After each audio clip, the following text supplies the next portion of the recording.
যেহেতু গায়ে হাত তুলছেন তখন আর যাবো না, যেহেতু গায়ে হাত তোলা হয়ে গেছে আর যাবো না। না ভাই যাবো না, মাইরা ফেলান।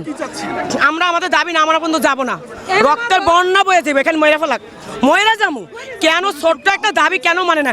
হ্যাঁ আমার সামনে গুলি করছে, আমার সামনে কানে কান বয়রা বানাইছে, আমার কানে আমি শুনতে পাচ্ছি না। আপনারা কি বলেন? আমি কানে শুনি না, কান শেষ করে লাইছুন না আমার। কেন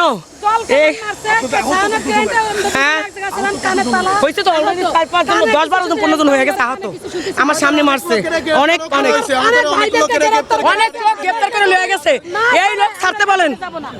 আমাদের ছোট্ট একটা দাবি, সেই দাবিটা কেন মান না? 20 জন ছোট্ট একটা দাবি মানতে পারে না।